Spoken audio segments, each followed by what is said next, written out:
नमस्कार,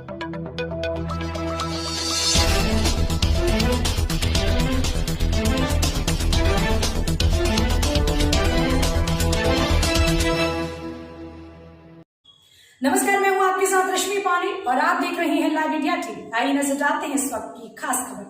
विधानसभा चुनाव के 7वें चरण संपन्न होने के बाद अब बारी है मतगणना की। 10 मार्च को विधानसभा चुनाव में डाले गए मतदान की मतगणना होनी है, जिसको लेकर चुनाव आयोग और प्रशासन मुस्तैद नजर आ रहा है। जहां एक परिणाम को लेकर हर राजनीतिक दल के प्रत्याशियों की धड़कनें बढ़ी हुई हैं, तो वहीं अब कानपुर देहात के पुलिस और प्रशासन को भी कहीं ना कहीं मतगणना में अव्यवस्थाओं का डर सता रहा है, जिसको लेकर अब कानपुर देहात पुलिस कप्तान ने फरमान जारी करते हुए कहा कि मतगणना में बाधा डालने वाले को गोली खानी पड़ सकती है। उत्तर प्रदेश विधानसभा चुनाव होने के बाद अब 10 मार्च को मतगणना प्रक्रिया कराई जाएगी, जिसके बाद ईवीएम मशीनों से प्रत्याशियों के भाग्य का फैसला होगा। जिसके बाद उत्तर प्रदेश के सिंहासन पर कौन सी राजनीतिक पार्टी राज करेगी, यह भी सबके सामने आ जाएगा। मतगणना के दृष्टिगत कानपुर देहात पुलिस और प्रशासन ने संयुक्त प्रेस कॉन्फ्रेंस कर मीडिया को बताया कि त्रिस्तरीय सुरक्षा व्यवस्था के तहत मतगणना कराई जाएगी। मतगणना प्रक्रिया के लिए जो सुरक्षा व्यवस्था के इंतजाम कानपुर देहात पुलिस और प्रशासन के द्वारा किया गया है, उसमें 3 एंगल से सुरक्षा व्यवस्था को बनाया गया है। इसमें करीब जनपद से 1500 पुलिसकर्मी, 2 कंपनीज CISF, 2 कंपनीज CRF और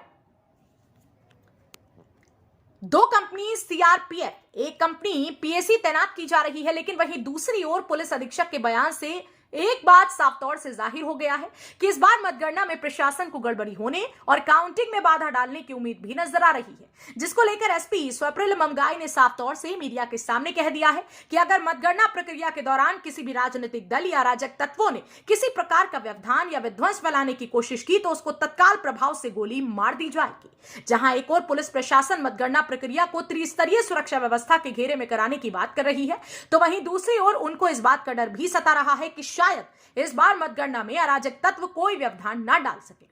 प्रशासन द्वारा मतगणना के लिए किए गए भारी भरकम व्यवस्थाओं के बाद भी आखिर ये कानपुर देहात पुलिस को क्यों सता रहा है और वह इस डर के चलते गोली मारने के आदेश भी दे चुके। 10 मार्च को होने वाली उत्तर प्रदेश विधानसभा चुनाव के बाद मतगणना की प्रक्रिया में सभी राजनीतिक दल और उनके तमाम कार्यकर्ता इस बात के लिए अब होशियार हो जाएं।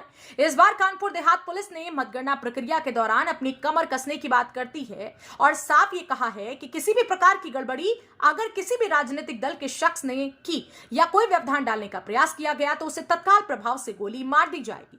अब देखना यह है कि मतगणना प्रक्रिया जिला प्रशासन और पुलिस कितनी मुस्तैदी से करा पाते हैं और जिंदाबो की बात और जिन सुरक्षा व्यवस्थाओं का दावा किया जा रहा है उसके तहत कानपुर देहात की 4 विधानसभाओं के लिए कराई जाने वाली मतगणना प्रक्रिया का फैसला किसके हाथ में आता है। 10 मार्च को सवेरे 8 बजे से जो 4 विधानसभाएं कानपुर देहात की हैं सभी में मतगणना प्रारंभ होगी। पहले पोस्टल बैलेट से प्रारंभ होगी और 8:30 बजे से ईवीएम की जो गणना है वो प्रारंभ होगी और ये पूरा कार्य जारी होने तक रहेगी। हमारे जनपद में 29 से लेकर 31 तक राउंड है डिपेंडिंग अपॉन बूथ। तो हम लोग आशा करते हैं कि हमारा जो पहला ट्रेंड है वो तो खैर 9 बजे तक से पहले आ जाएगा। उसके अलावा करीब 4 बजे तक हम लोग उम्मीद रखते हैं कि सारे मशीनों की हमारी गणना पूरी हो जाएगी और उसके बाद हम लोग निर्वाचन की परिणाम की घोषणा कर सकते हैं। बैलेट पेपर से लेकर ईवीएम तक के लिए कितने टेबल लगाए गए हैं, कितने कर्मी लगे हुए हैं? हाँ, जो आयोग का स्टैंडर्ड मानक है कि सामान्यतः 14 टेबल्स रहती हैं जो कि ईवीएम की गिनती करेंगी। पोस्टल बैलेट की संख्या में वृद्धि हुई है, इसलिए पोस्टल बैलेट के लिए अधिकतम 3 मेजों की व्यवस्था की गई है और इस प्रकार से 17 टेबल पर काउंटिंग हो सकती है, 14 ईवीएम के लिए और 3 पोस्टल बैलेट के लिए। और सोशल मीडिया एक चीज़ को कैच करता है, हम तक पहुंचाता है, हम उसकी ऑन मेरिट जांच भी कराते हैं और जहाँ पे आवश्यक कार्रवाई हो वो करते हैं। लेकिन मेरी सलाह यही रहेगी कि विशेष रूप से अगले 3 दिन बड़े इम्पोर्टेंट हैं, 9 तारीख, 10 तारीख, 11 तारीख। इस दौरान कोई भी हम सबको विश्वास रखना चाहिए। सब प्रेक्षक महोदय भी मौजूद हैं, जनरल ऑब्जर्वर्स, हम सबको विश्वास होना चाहिए हमारी व्यवस्था पे, माननीय निर्वाचन आयोग पे, पुलिस प्रशासन पे कि सब ऑन मेरिट काम होगा। उसके बावजूद भी अगर कोई असामाजिक तत्व या कोई भी, चाहे किसी भी दल का हो, पार्टी का हो, कैसा भी हो, आपराधिक छवि का तत्व, अगर कहीं से भी कोई भी छेड़खानी करने की कोशिश करता है या बाधा डालने की प्रक्रिया कोशिश करता है या अन्य जनपद में कहीं कानून व्यवस्था बिगाड़ने की भ्रामक सूचनाएं देने की कोशिश करता है तो उस पर कठोरतम कार्रवाई पुलिस द्वारा की जाएगी आवश्यकता अनुसार हमारे पास CPMF भी हैं और लॉ एंड ऑर्डर की ड्यूटीज़ अलग से लगी हैं, और कोई अगर इस तरीके की विध्वंसकारी एक्टिविटी करेगा तो देखते ही उसको गोली मारने का आदेश हमारे द्वारा दिया जाएगा, मजिस्ट्रेट साहब द्वारा और हमारे द्वारा।